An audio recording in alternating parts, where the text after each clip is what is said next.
I'm excited. What we want to do, I've kind of said this over the last few weeks, given a little bit of an announcement.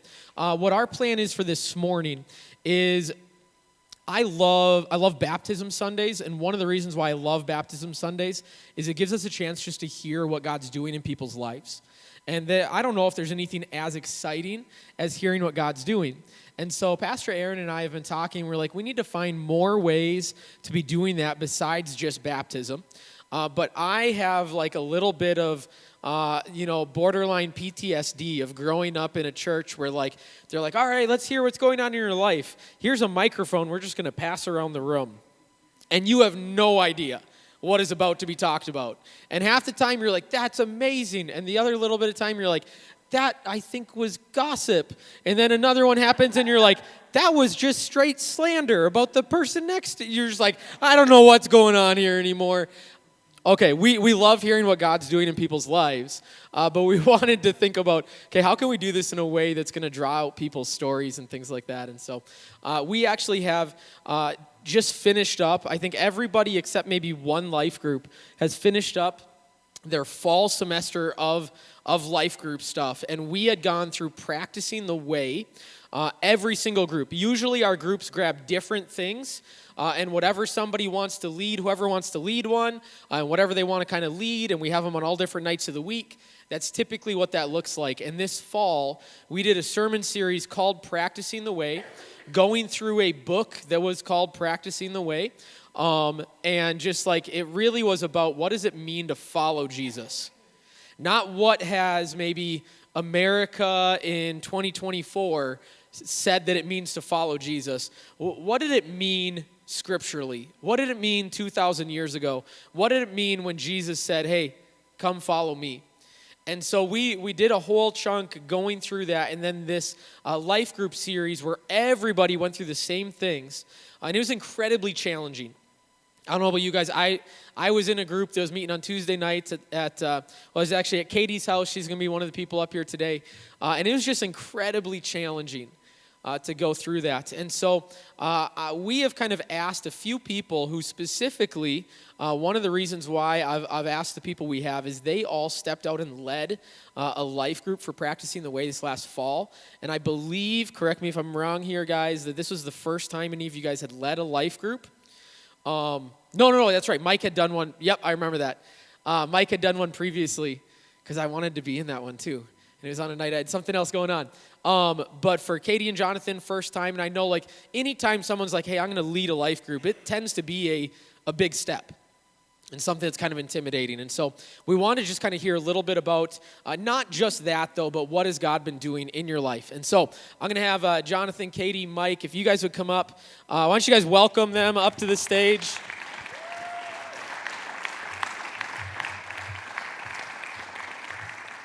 I like the slippers. No, those are great.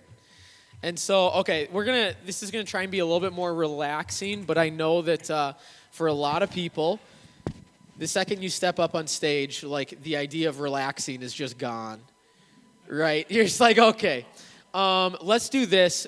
In case anybody here doesn't know who you are, why don't we share, and we'll say this. Yours will always be unmuted, and Nathan in the back will kind of, keep an eye on that. Yours, red is on. No, red is off. Okay, I'll let you guys handle that from here on out. Let's hear, who are you and how long have you been part of the church here? Let's just start with that, just to get some words out of the old mouth machine and make sure that's still working now that you're up here. I am Jonathan, and I will have been going here for 3 years this coming Easter. But you have more years than that, right? Yeah, almost. I grew up in this church. Okay. So grew up in this church, moved away, and then came back. Yeah. Yep. Awesome. I'm Katie Hendricks. I would say I've been coming to church for well over a year now. But I too, this is my childhood church. I was in this building when it was first built, back when I was like 6 years old. So, yeah, this church has been a part of my life for a really long time. All right. I am Michael Wingy, and is it 5 years? 6 years, somewhere in there, that we've been part of this church. Yeah, I was gonna say, I think you started coming like right before Emily and I came here, I think. Yeah, right about the same time. So, yeah, awesome. Okay, well, I had kind of talked with each one of them a little bit about this, but like I said, you guys all led a group this last fall, and I'd love to just kind of start there a little bit, and then from there we'll kind of move into other things. How was that leading a group? How did you decide to lead a group? Can you share a little bit of that? And we won't do every person on every question, but at the beginning here we will. How did you kind of like land on that spot of being like, I'm going to lead a group? Do you want to start? I guess I chose to, you announced the book in church one Sunday, and I went home and got the book and read it. And through that book, it just started tearing at the walls. Things that I'd built up, things that, and it's just like, okay, I'm ready. I want to learn, I want to see what this has, and if you needed a leader, yeah, I can do that. Yeah, and so actually, like, when we were even announcing the book, I kind of made an announcement of, like, hey, like, we have somebody who's already started reading this and how it's impacted them. There's Aaron and I were in the office, and Mike lives pretty close by and usually walks to church, and came walking through in the middle of the day and had his finger, like, still in the book. You could tell he had just gotten up from reading the book, like, in his house, walked over, and was just like, I don't even know what to do. Like, this is kind of shattering a little bit of what I've believed for, or not what you've believed, but maybe the way you've approached it, would you say? Yeah, probably more like, how I've approached it, or, it just, in a way, I guess that goes into why I led the life group, because it kind of presented a way to be more deliberate and more, deliberate's probably the better word, in my faith. Yeah, for sure. Yeah, and so that was, because we were sitting there, we're like, hey, we're going to go through this book. We think it'll impact people. And then, like, before we even started, Mike walked in, and I'm like, all right, yep, I hope our church is ready. Like, we got to buckle up. Just already kind of seeing some of that impact that was happening. So, okay. One of you guys? My year was going in that direction already. And you had told me about the book long before, I think it was right when we were starting to have the series. And so I bought the book as well before. And it was kind of like an easy decision, because God had really, throughout this whole year, equipped me going through certain things in my life to be able to lead that group. With a lot of experience to be able to share and open up with my group. For sure. Katie? I had absolutely no idea what I was doing. God said, lead a group. I said, okay, I'll ask my husband. And he said, no. Or it was more like, oh, think about it. And I was like, but we're going to do it anyways. So we did. And it was a good growing experience. So, yeah. So, okay, and kind of last thing on, like, leading that, and you don't all have to necessarily share, because maybe this wasn't the case. Was there anything particularly difficult or stretching for you in leading a group? I mean, like, some of that is just, I think sometimes you just realize that, like, being in close community and being looked at as someone kind of leading a little bit of that community, like, there's a little bit of probably a weight there, or maybe people are coming and sharing with you. Obviously, you're not going to share what people were sharing with you, but how did that kind of hit you? How did that weigh on you, just leading a group, being in that type of a spot? Was it challenging? Was it stretching? Anything in particular? I have an answer right away. God knew that I needed a few people in that group that were going to help support me, where I knew I was going to fall short. And so he provided me with that, even though my sweet friend didn't know that she was going to be filling some shoes, but she did. So. I had never done anything like that before, and I I probably don't have the best view of myself. I think many people probably struggle with that. So I never really saw myself as a leader, and I just felt like God was like, all right, you got to do this. This is going to stretch you. And the weight that I felt of it was like, there was pressure, but it honestly was a good pressure because it allowed me to grow. It allowed me to see myself, I guess, how God sees me and less about like how I see myself. Like I can actually do this. Yeah, that's a huge thing to kind of reach that type of a spot. I think a lot of people struggle with that idea of like, and the book talks about that of like, how does God see you versus how do you see yourself? And too often, the way we view ourselves, we assume then that God kind of views us that way.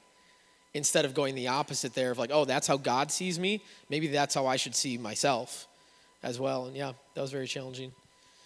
Yeah. I'd love to hear a little bit of like some of the specific things. Each one of you, as we talked, kind of went into some of this.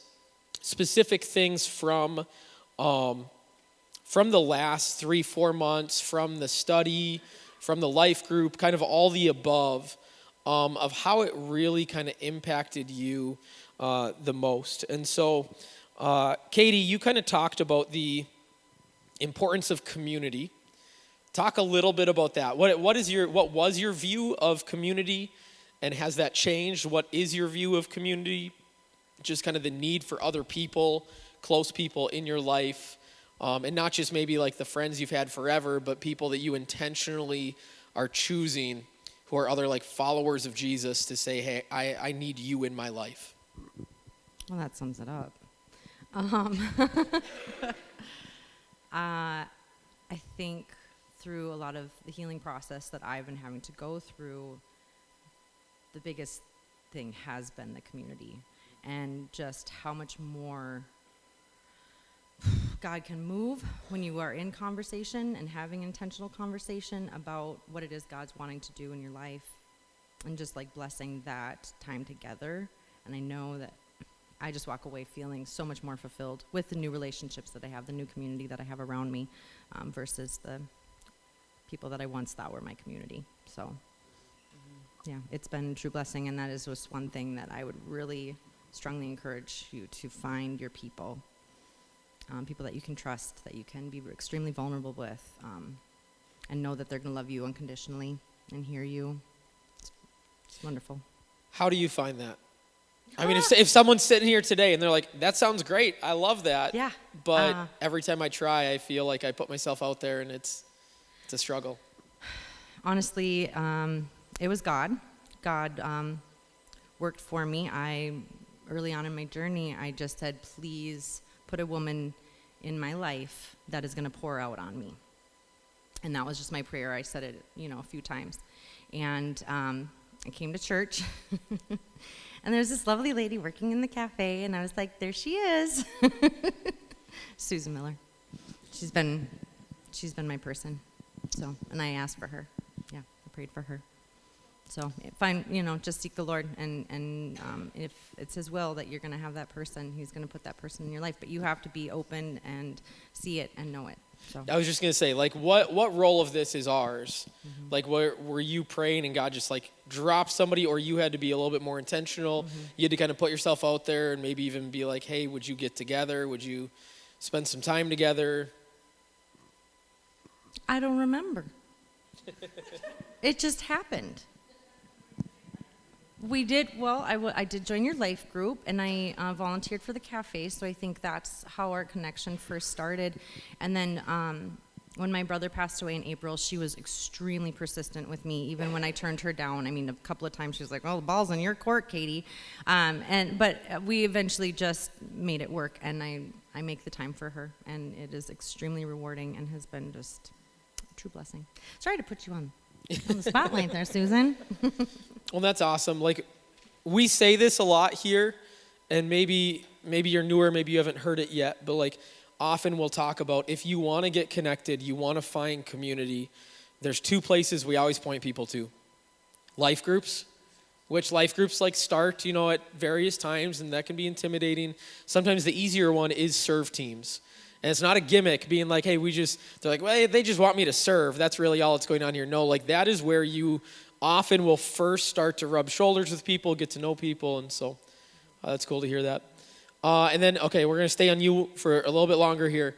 You mentioned just the idea that as you were going through the study, they talked about the idea of sin and how this took a different spin for you and how that's impacted you. This may be a little bit longer here, but share about that. And I'm going to try to keep it short because I know we're on a time thing here. You don't need to worry about that quite as much. Just, Okay. We want to hear what Okay. happened here. Okay. Without going too deep into my story, just my girls' dad, my ex-husband, there's a lot of trauma that was in that relationship. And I had thought that I had moved past it, that I was all better. And I remember saying to my counselor, like, hey, I'm all better. I don't need to deal with that, and God said, you're really funny, Katie, and a lot of things came to the surface. And when we were talking about sin, of course, like I've always considered, like I'm a sinner, I need to repent, blah, blah, blah. But sin against me was not a concept that I'd actually thought about, and there's been a ton of sin against me in my life, and it kind of twisted that perspective of like, okay, I see that it was evil in that person, right? It wasn't them themselves, but it was the evil that sinned against me, and kind of has allowed me to work through and forgive people, certain people, especially my ex-husband. And I guess I kind of have to step back a little bit because this is kind of a key thing. It was almost a year ago. It was like back in February. I was just doing my devotionals in prayer with the Lord, and he says to me, he goes, Katie, Vitaly is his name, is my son too, and I love him too. And I was like, what? Why? But he is. Okay, cool, sure he is. And he's like, so now you need to start praying for him. And I started praying. And if I hadn't listened to the Lord and started actually praying for my ex-husband, I wouldn't have been given that grace that I needed for him to move forward now into the present healing, where a lot of things are coming to the surface, and I have a lot of anger that I'm trying to deal with and forgive him. And it's been a journey, and I'm still in the thick of it. So, Well, and it sounds like kind of like what Jonathan had said of how we view ourselves a certain way. And when we reach the realization of how God views us, it can really change a lot of things. That's pretty true of people around us too. Like we view people around us a certain way, and when God kind of gives us a glimpse of how he views them, how he sees them, that he's also a child of mine, made in my image, and I love him dearly. And when you can start to grasp onto that, it's going to shift the way you view people around you. and it's not easy. It's very difficult, especially when it's just continually like being a challenge, trying my patience, still having the verbal abuse. It's very, very hard. So don't give up. Keep praying. Trust the Lord. He has a plan. And just keep reflecting on yourself too. So, Mike, you kind of talked about how some of the specific things that were brought up in practicing the way, how it kind of hit you harder, challenged some of your thinking. You had a previous idea of like, this is how was it more of like how I approach God or how I approach church or Christianity, all the above? That was then kind of shifted. Kind of all of the above. There was one section in there talking about, gosh, make me think now. I guess my part of it is I am very easy to detach from things. That's the one that's stuck in my head. And through the conversation around the table, it just kind of dawned on me. It's like, well, okay, this is how it came to be. As growing up, moving, about every 3 years. And never, now it's easy for me to pick up and just, and run. And then what it opened up is how I deal with people, how I, Was that the deny, detach, Yep. something else kind of? Yep. Man, that was a brutal section. That was, and like I said, it just, we got discussion around the table and got talking. We had a great group of introverts, so it was awesome. And just, the realization to me is like, okay, this is, it kind of looked back to the earlier chapter in there where it talks about how your surroundings and things develop you. And that's where I went with that. And so it's changed in my head. Okay, it gave me something to work on, really. Yeah, I was just gonna say. I mean, it's one thing to like realize and acknowledge. Okay, that's how I was raised, or that's what impacted me when I was younger. I'm seeing how that's impacting me now. But that's probably not enough. There's actually then some steps or something that has to happen. So are you still do you feel like you're still in between there? Do you have some steps, or have you feel like God's kind of led you to like, hey, these are some changes that need to happen, or? I guess when you asked me to do this, it's like it's like, okay, gosh, what am I going to talk about? You say, what has God been doing in my life lately? Well, I would say I've been searching, but then to quote one of the songs today, his goodness has been running after me. Yeah. That one hit me today. So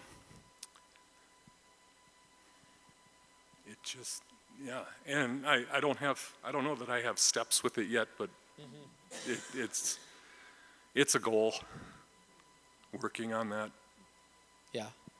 And I'm sure I feel like I mention this maybe too often, but the idea of how often we will even step back and allow things like extrovert, introvert to become an excuse or a default of, I can't do that, or there's someone else who's better equipped to do that, or whatever we may say, and we kind of put ourselves in these little boxes, and that's what's so amazing, even just specifically, Mike, about your story of being like, I'm going to step out and lead this group. And I love that, you feel like your group was kind of filled with introverts. We had a good share. Yeah. And that's usually, introverts kind of need their like extroverted friend to come along and like, and extroverted friends need their introverted friend to be like, hold on here, buddy. You've been talking for 20 minutes straight. And I'd also say the other part about it is it's kind of in a sense, a good feeling. I'm not alone. Yeah. Someone else feels that way too. Yeah, that's so good. Yeah, and it was interesting to check in and hear from a lot of the groups how every single group, even though we were all going through the same study pretty much at the same time, every group was very different. And it takes on the personality of the group, the personality of the leader, the personality of all of this, and it's just such a beautiful picture of community. Yeah, and I don't think that I was expecting that you have like full steps, like here's 1, 2, 3 that I need to go do. But like, yeah, I think we all have probably realized over this fall, like there's something about acknowledging and coming to the realization of something versus actually being like, okay, knowledge is one thing, action and whatever steps I need to take is another. And we don't even always know those, but just having that willingness to say, okay, God, I'm open. I'm going to keep walking forward. Help me kind of figure that out. Specifically, Mike, you had kind of mentioned just that idea, and you said it again, of that idea of moving a lot when you were younger and how easy it is to detach and isolate. And so I'm sure that that's probably a little bit kind of on your mind as you move into this next year. What does it look like to not seclude myself? Oh gosh, it's frightening. Yeah, and so, just being open to whatever God has this next year. Yeah, and that's what I'm trying to do. But just sort of, like I say, sort of been searching, sort of been looking for those opportunities, those doors that open. And I got to admit, when I first was asked for this, it's like, no, you don't need my opinion on this. But well, maybe it's the Spirit moving somebody else to kick me in the butt. I don't know. Well, that's the thing. Like I know that in the room today, like there are going to be individuals who are specifically connecting with one of the stories up here. And the other stories is like, oh yeah, that's a great story, but like that's not really my story. And so that's always the great thing, is kind of seeing the full picture of some of this. So, Jonathan, for you, I know you talked about, you even kind of referenced it, starting the year a little bit differently. Like what was, you made a decision at the beginning of this last year? Yeah. At the end of last year, when I was like, I'm not gonna go all the way back, but when I was like about 9 years old, I got attacked by a dog randomly, and after that, I ended up having these random panic attack episodes, which I never even knew what it was until I was much older, and it happened off and on in my life, and more so towards my late 20s into my 30s, and it started happening again right around Christmas. And so I just felt like God was using that time to kind of get my attention. Not that I'm saying God gives us anxiety or anything, but I believe from what the word says that God can turn, anything into his good, into his glory for our life.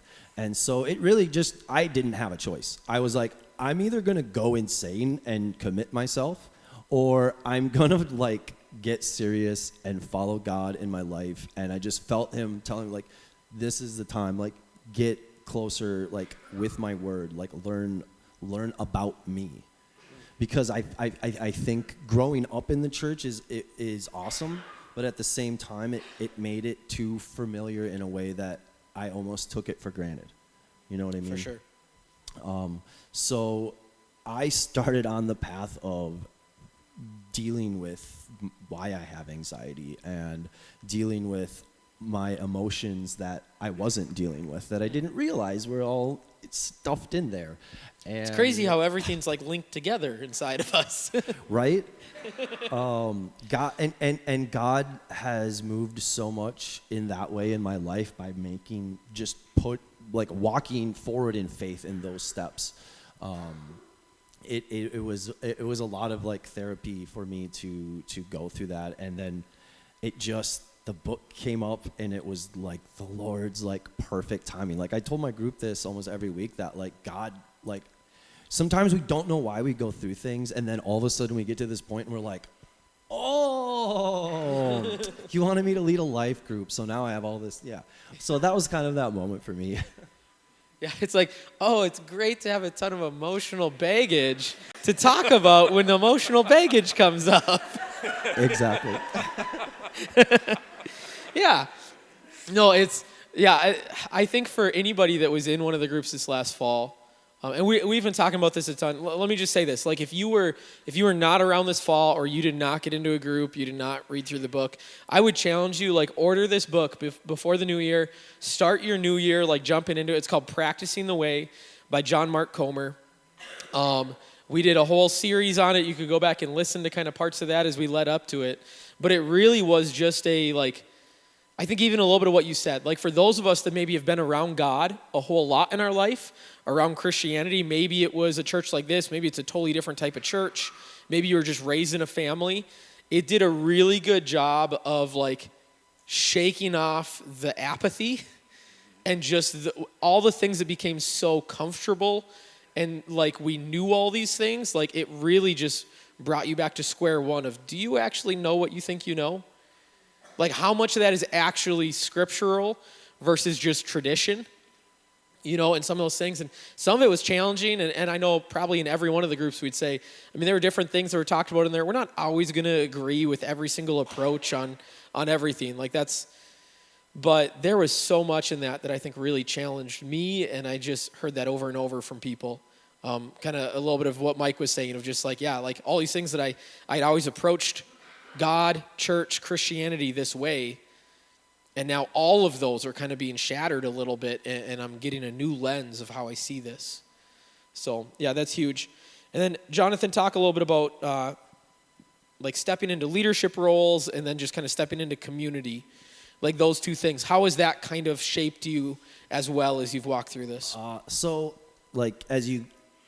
If you've been here the last almost 3 years now, I've I jumped into worship, and I've been a part of serving in the church almost the whole time that I've been back here.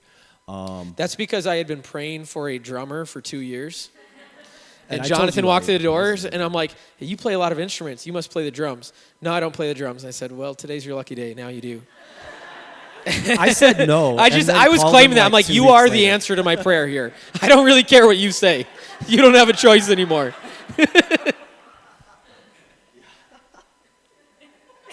I got distracted there a second. So yeah, like I said earlier, like I've never like really seen myself as much of a leader. I'm very introverted. So I just kind of like blend in and do my thing, and God really used it as a big opportunity to grow me out of that in a way, and like I said, see myself in a different light. Like you said it in a meeting together, like, you know, you're like kind of like a leader in this church now with what you do at youth, with leading worship on Sundays. And that was like that was like the biggest encouragement I think I've ever really got in that way. Because like I've never saw myself like that. And so when you said that, it changed everything. And then the practicing the way group started, and it just went from there. I kind of felt like, I don't want to say autopilot because it wasn't that easy, but I don't know. I've been this whole year, I've just let God take control and just been like, what have I done? I've like ran myself into the ground. Like, what do I have to really lose? You know, I think that's the hardest thing about following Christ fully is like we have our own flesh and we have our things that we want to do, and I've just been letting God just guide me, and the more I do it, the easier it is to know when it's a God thing. Like I knew doing the life group was like I had to do it. So I've never went through so much personal growth and change, like emotionally and like in my spirituality ever in my life. And it's all because of community, because of God, and the willingness to actually do it. That's the biggest thing. Like Christian is like being a Christian, following Christ. If you notice, follow Christ. It's more of a verb. Like you have to do. You can't just sit there and be like, God, change me. Like you have to take the steps. You have to take steps to better yourself. Yeah, it's scary. Reading the book is definitely scary. Like I heard from a lot of people that it was like, whoa, this is too much. I want to personally encourage you to keep reading. Like there are tough parts, but once you see the whole picture of the book, it's like, okay, there's so much resources there to help you through that process. Yeah, I did feel like throughout that book, it never was here's an expectation of where you as the reader should be. It almost kind of, I feel like, started it with an expectation of zero. Like, I'm assuming you're not even on this page. And it said in there several times that we will take you where you are. Yeah. You know, don't think you have to take this big leap and get to this point right now. You know, give me 5 minutes. You don't need an hour, you need 5 minutes. Yeah, you don't have to start reading your Bible for an hour every morning. Start somewhere. And there are lots of points in there, and there are lots of things in there that, yes, you need to make a deliberate choice to put these into practice. And it's not easy, because our lives today are so full of everything that it's like, oh gosh, where do I make time for that? Or but it gives, take some deliberate steps and start small. Yeah. Okay, anybody else have any like final kind of like words that you feel like as you think about what God's been doing just over the last 3-4 months here, last year, 6 months, whatever that would look like? Any kind of final thoughts, final words that you have for people?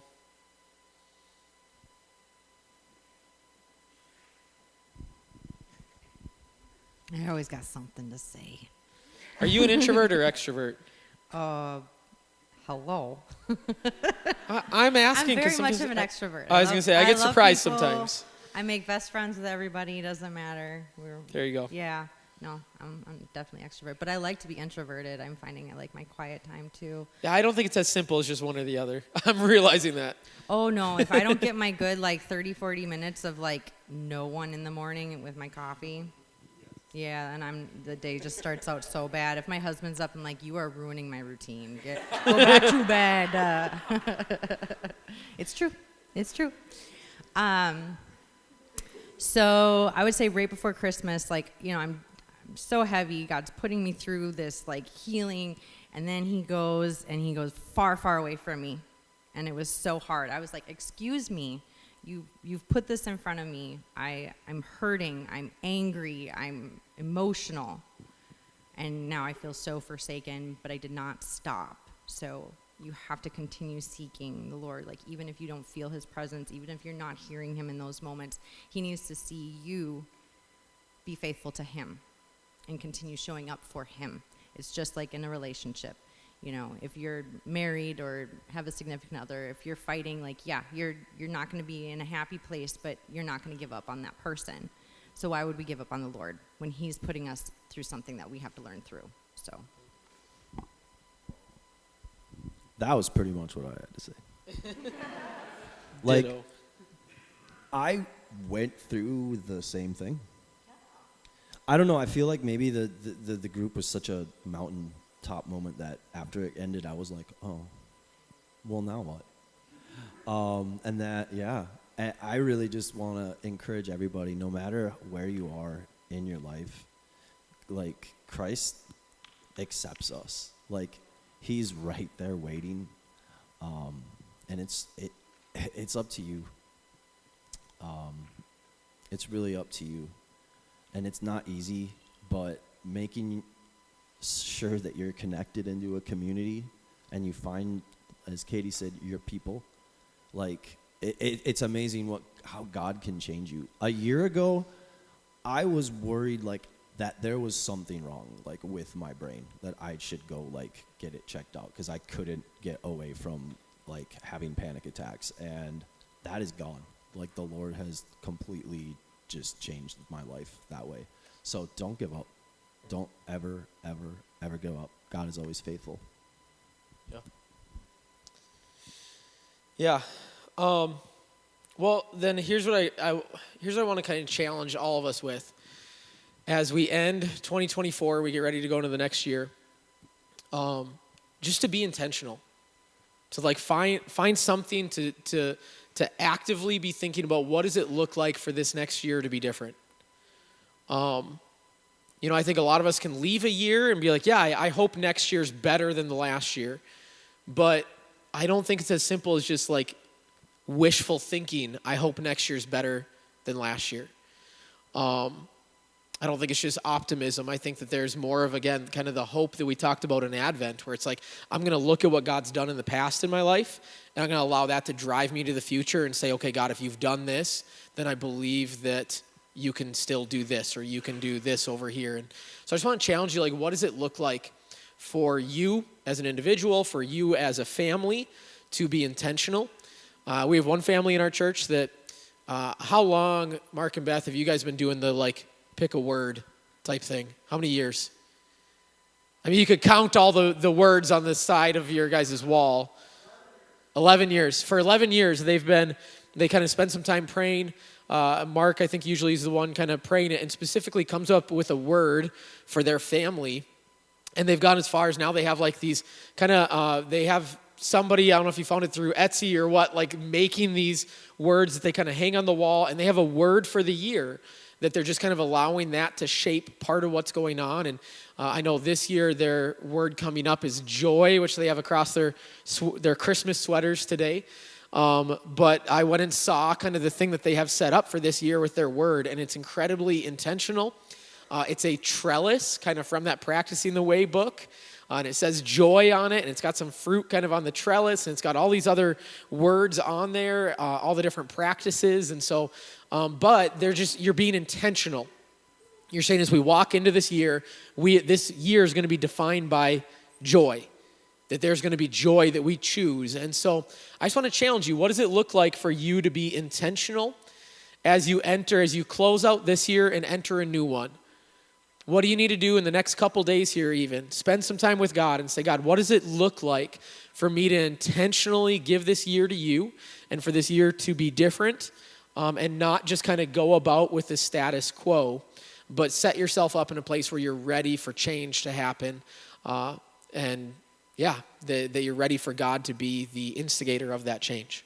So I want to just kind of close us in prayer, and then you guys can grab as many, not as many as you want, because some of you guys, you're just going to grab a whole pan of cinnamon rolls.